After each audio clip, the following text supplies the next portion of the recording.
श्रद्धयाग्निः समिध्यते श्रद्धया हूयते हविः श्रद्धां भगस्य मूर्धनि वचसा वेदयामसि।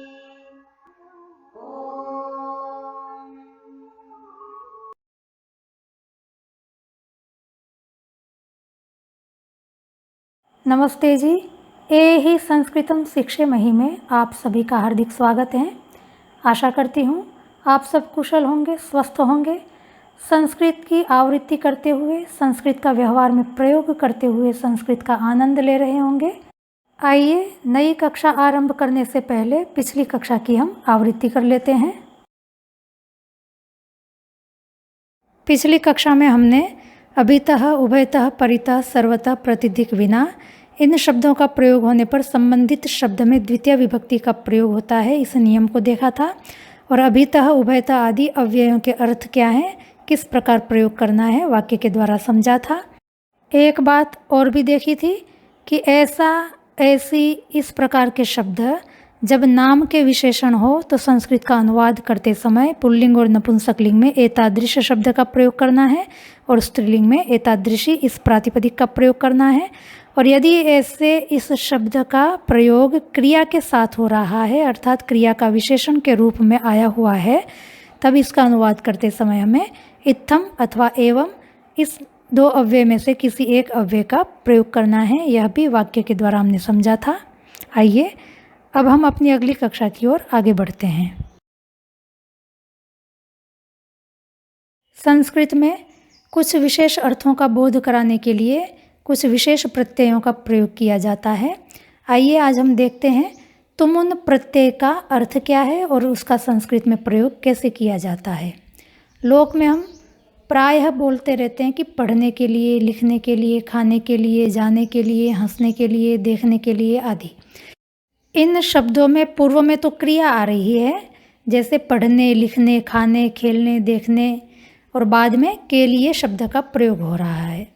तो क्रिया के बाद प्रयुक्त के लिए इस शब्द का अनुवाद करने के लिए संस्कृत में तुमुन प्रत्यय का प्रयोग होता है। धातु के अंत में तुम शब्द लगाकर तुमुन प्रत्ययांत शब्द बनाए जाते हैं, अतः प्रत्येक तुमुन प्रत्ययांत शब्द के अंत में तुम सुनाई देता है। जैसे पढ़ने के लिए, अब यहाँ पर आप देखें दो भाग हैं, पढ़ना एक भाग है, के लिए दूसरा भाग। पढ़ना यह क्रिया है जिसके लिए हम पठ धातु का प्रयोग करते हैं, और के लिए हमें तुमुन प्रत्यय का प्रयोग करना है। तुमुन प्रत्यय में केवल तुम शेष रहता है, अतः धातु से केवल तुम शब्द ही जुड़ेगा। तो पठ और तुम दोनों मिलकर के रूप बनता है पठितुम। अब पठितुम का अर्थ हो जाता है पढ़ने के लिए। ऐसे ही लिखने के लिए, यहाँ पर भी लिखना क्रिया है, उसके लिए लिख धातु का प्रयोग करेंगे। के लिए तुम शब्द जोड़ देंगे तो लिख तुम शब्द रूप बनता है लेखितुम, अर्थ होगा लिखने के लिए। खाने के लिए खाद धातु का प्रयोग होता है। के लिए तुम शब्द जोड़ करके शब्द रूप बनेगा खादितुम।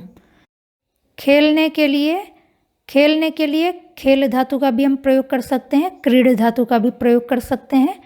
तुम शब्द जोड़ करके रूप बनेगा खेलितुम, अर्थ होगा खेलने के लिए। देखने के लिए, देखने अर्थ में दृश्य धातु का प्रयोग करते हैं। तुम शब्द लगा करके शब्द रूप बनेगा द्रष्टुम, अर्थ होगा देखने के लिए। पकाने के लिए, पकाना अर्थ में पच धातु का प्रयोग होता है, और अंत में तुम शब्द जोड़ करके शब्द रूप बनेगा पक्तुम, अर्थ होगा पकाने के लिए। तो इस प्रकार आप देखें कि पढ़ने के लिए, लिखने के लिए, खाने के लिए, खेलने के लिए, देखने के लिए, पकाने के लिए सर्वत्र पूर्व में पढ़ना, लिखना, खाना, खेलना, देखना, पकाना आदि क्रियाओं का प्रयोग हुआ है, और बाद में के लिए शब्द आया है। ऐसी स्थिति में हमें तुमुन प्रत्ययांत शब्द का प्रयोग करना है। अब आप देखें तुमुन प्रत्ययांत शब्द आपके सामने है। पठितुम, लेखितुम, खादितुम, खेलितुम, द्रष्टुम, पक्तुम। इन शब्दों में कहीं तो इकार सुनाई पड़ रहा है और कहीं इकार नहीं सुनाई पड़ रहा। पठितुम, लेखितुम, खादितुम, खेलितुम में तो इकार सुनाई पड़ रहा है। द्रष्टुम, पक्तुम में इकार सुनाई नहीं पड़ रहा। तो अब कब इकार वाला रूप बनता है, कब इकार नहीं आता है, कैसे निर्धारण करें? व्याकरण पढ़ने वालों के लिए तो यह निर्णय करना सरल है, सहज है, पर जो व्याकरण नहीं जानते उनके लिए भी लुट लकार यदि हम जानते होते तो भी इसका निश्चय हम सरलता से कर सकते थे, पर क्योंकि लुट लकार अभी हमने पढ़ा नहीं है, वो बाद में हम पढ़ेंगे।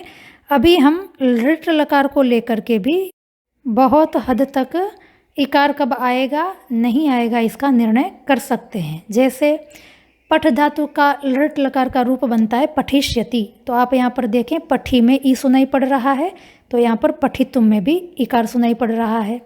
लिख धातु का लृट लकार का रूप है लेखिष्यति, तो लेखी में ई है तो लेखितुम, यहाँ पर भी ई सुनाई पड़ रहा है। खाने के लिए खाद धातु का प्रयोग करते हैं, लृट लकार में रूप बनता है खादिष्यति, खादी में भी ई है तो खादितुम में भी ई है। खेलने के लिए खेल धातु का प्रयोग करेंगे, लृट में रूप बनेगा खेलिष्यति, खेली में ई सुनाई पड़ रहा है तो खेलितुम में भी आप देखें ई सुनाई पड़ रहा है। देखने के लिए दृश्य धातु लृट लकार में रूप बनता है द्रक्ष्यति, तो आप देखें द्रक्ष्यति में ई नहीं सुनाई पड़ रहा ना, तो द्रष्टुम में भी ई नहीं है। पकाने के लिए हम पच धातु का प्रयोग करते हैं, लृट लकार में रूप बनता है पक्ष्यति, पक्ष्यति में भी आप देखें इकार नहीं है, पक्तुम में भी इकार नहीं है। इस प्रकार लृट लकार के सहारे से हम इकार कहाँ पे होगा और कहाँ नहीं होगा उसका निर्णय कर सकते हैं, पर ध्यान रखें कि कहीं कहीं ऐसा भी होगा कि लृट लकार में इकार नहीं है पर तुमुन प्रत्ययांत शब्द में इकार सुनाई पड़ेगा, तो ध्यान रखें 100% निर्णय नहीं होगा, पर बहुत हद तक आप लृट लकार के सहारे इकार का निर्णय कर सकते हैं।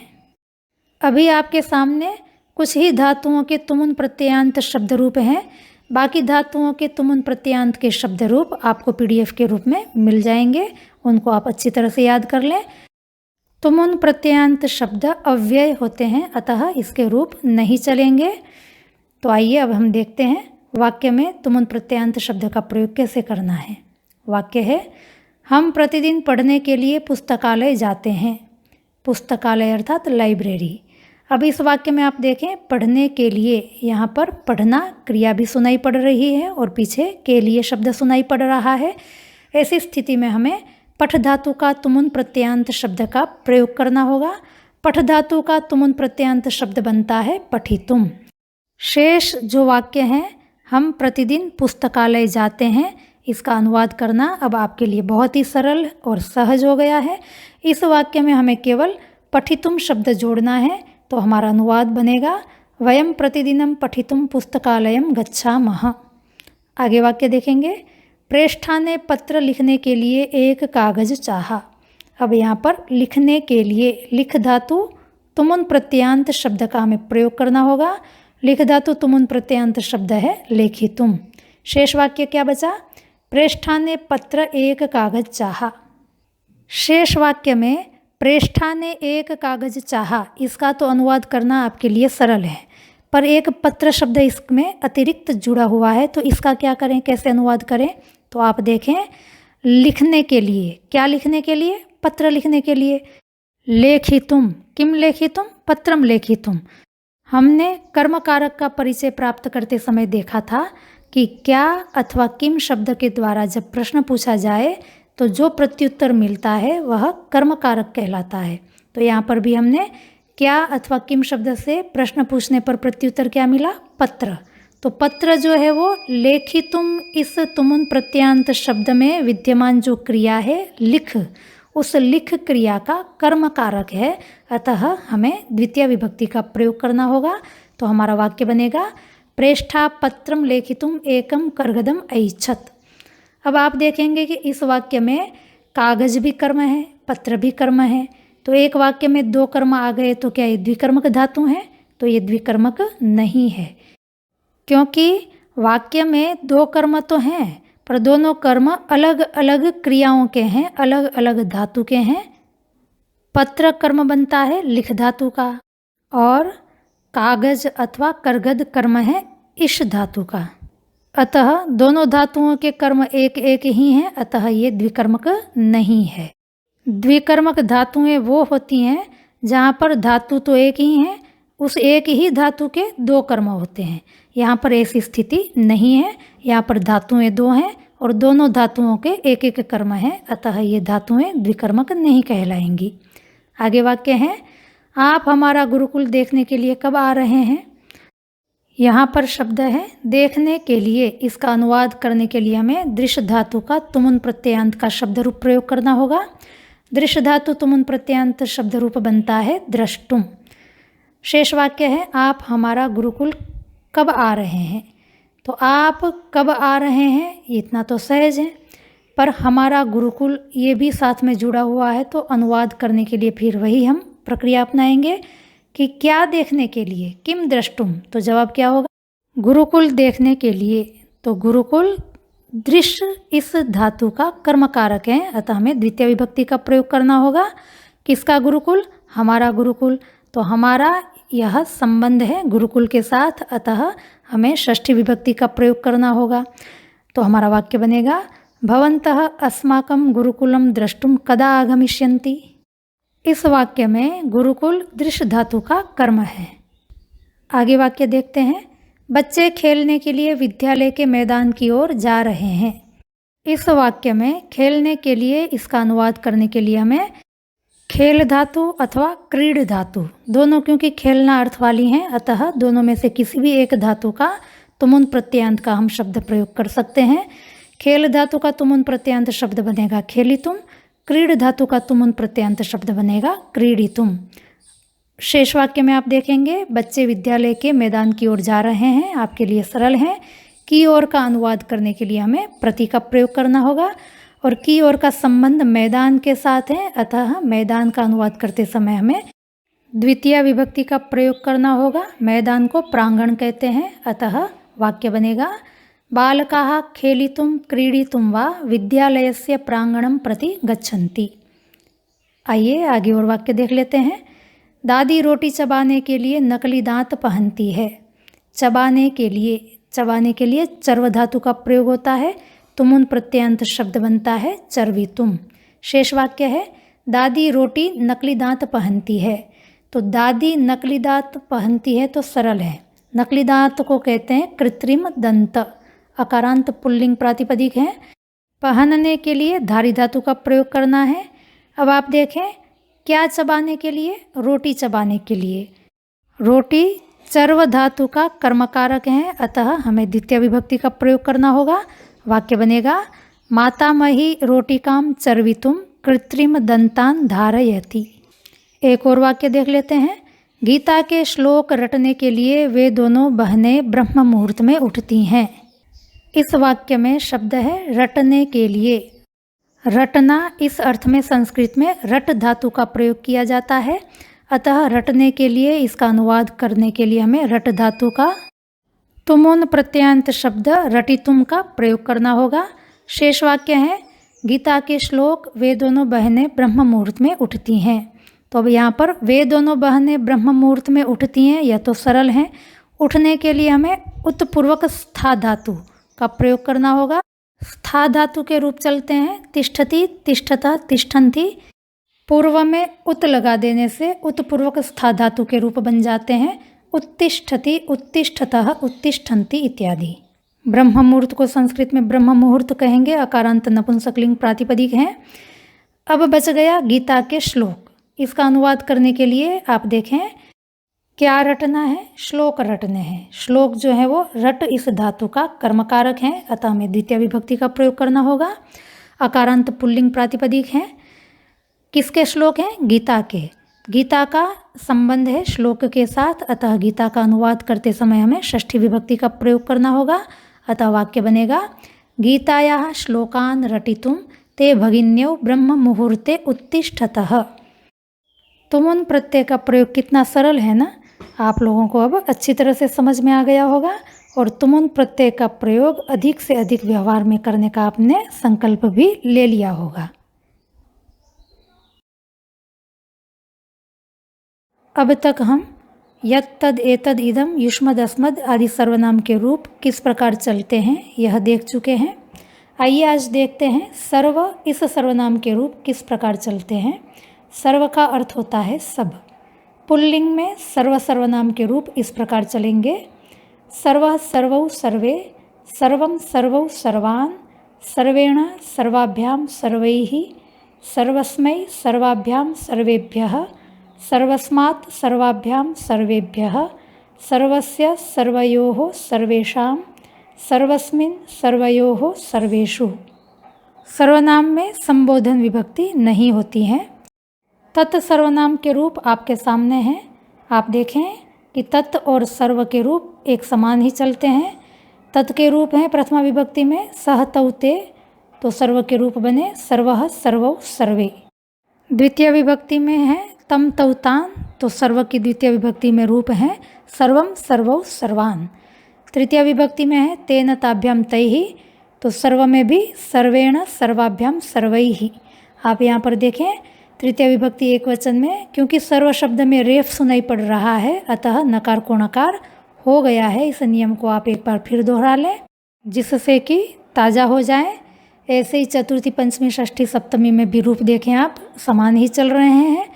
बस तत् में त सुनाई पड़ रहा है, सर्व में सर्व का ही अंतर है, बाकी सब समान ही हैं। आइए अब नपुंसकलिंग में सर्व शब्द के रूप देखते हैं। सर्वं सर्वे सर्वाणि, सर्वं सर्वे सर्वाणि, सर्वेण सर्वाभ्यां सर्वैः, सर्वस्मै सर्वाभ्यां सर्वेभ्यः, सर्वस्मात् सर्वाभ्यां सर्वेभ्यः, सर्वस्य सर्वयोः सर्वेषां, सर्वस्मिन् सर्वयोः सर्वेषु। तत् के भी नपुंसकलिंग के रूप आपके सामने हैं। नपुंसकलिंग में प्रथमा और द्वितीय विभक्ति के रूप समान होते हैं। यहाँ पर भी आप देखें सर्व में प्रथमा द्वितीय के रूप समान हैं। सर्वम सर्वे सर्वाणि, सर्वम सर्वे सर्वाणि, तततेतानि तततेतानि जैसे ही हैं। तृतीया से लेकर के सप्तमी पर्यंत रूप पुल्लिंग के समान ही हैं। अतः पुल्लिंग के रूप करते करते नपुंसकलिंग के रूप स्वतः ही याद हो जाएंगे। अब आइए स्त्रीलिंग में सर्व शब्द नाम के रूप किस प्रकार चलते हैं देखते हैं। रूप आपके सामने हैं। सर्वा सर्वे सर्वाः, सर्वां सर्वे सर्वाः, सर्वया सर्वाभ्यां सर्वाभिः, सर्वस्यै सर्वाभ्यां सर्वाभ्यः, सर्वस्याः सर्वाभ्यां सर्वाभ्यः, सर्वस्याः सर्वयोः सर्वासां, सर्वस्यां सर्वयोः सर्वासु। तत् सर्वनाम के स्त्रीलिंग के रूप भी आपके सामने हैं। आप देखें तत् और सर्व दोनों के रूप एक समान है। तत् में त सुनाई देगा, सर्व में सर्व सुनाई देगा, इतना ही अंतर है। तत् के रूप हैं प्रथमा विभक्ति में सा ते ताहा, त के जगह पे सर्व रख देंगे तो रूप बन जाएंगे सर्वा सर्वे सर्वाहा।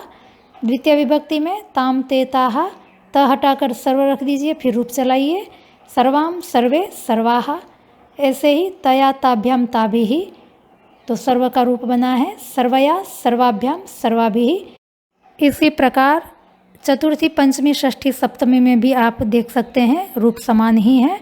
अतः यदि तत् के रूप हमको याद हैं तो सर्व के रूप याद करना अत्यंत सरल है। सभी सर्वनाम के रूप एक समान ही चलेंगे। थोड़ा अंतर था युष्मद और रस्मद में, बाकी सभी सर्वनाम एक समान चलेंगे। यदि तत् के रूप भूल गए हैं तो उसको दोहरा लें और सर्व के रूप भी याद कर लें। आज का पाठ यहीं तक रखते हैं। यदि आपको समझने में कहीं कोई कठिनाई आई हो तो आप हमें अवश्य सूचित करें। आपकी समस्याओं का समाधान करने का हम अवश्य प्रयास करेंगे। यदि आप अपने इष्ट मित्र साथी को इस संस्कृत पाठशाला से जोड़ना चाहते हैं या कोई व्यक्ति स्वयं जुड़ना चाहता है तो वीडियो के नीचे यहाँ पर आप देखें उल्टे तीर का निशान है। यहाँ पर क्लिक करने से डिस्क्रिप्शन बॉक्स खुल जाएगा जिसमें टेलीग्राम पर चलने वाले संस्कृत पाठशाला की लिंक दी हुई है और व्हाट्सएप पर भी हमारे 8 ग्रुप चलते हैं, उसकी भी लिंक यहाँ पर दी हुई है। दोनों में से किसी एक लिंक पर क्लिक करने से आप हमारी पाठशाला से जुड़ सकते हैं। थोड़ा नीचे कन्या गुरुकुल की वेबसाइट का भी लिंक दिया हुआ है जिस पर जाकर के आप कन्या गुरुकुल का सामान्य परिचय प्राप्त कर सकते हैं। यहाँ पर सब्सक्राइब बटन दिया हुआ है जिस पर आप क्लिक करेंगे तो हमेशा के लिए हम आपके साथ जुड़ जाएंगे। भविष्य में भी हम संस्कृत के अतिरिक्त और भी कोई वीडियोस अपलोड करेंगे तो उसके नोटिफिकेशंस समय पर आपको मिलते रहेंगे। इस पैनल पर यहाँ पर क्लिक करने से प्लेलिस्ट खुल जाएगी। यहाँ पर प्लेलिस्ट लिखा हुआ है। कोई हमारे पुराने वीडियोस देखना चाहते हैं तो यहाँ पर जाकर के क्लिक करें, आपको हमारे सारे वीडियो जितने भी हमने अपलोड किए हैं वो सब यहाँ पर मिल जाएंगे। यहाँ पर क्लिक करने से आप वीडियो को देख सकते हैं। अगली कक्षा में हम फिर मिलेंगे। आपने हमारी वीडियो को देखा, पसंद किया, आपका हार्दिक धन्यवाद।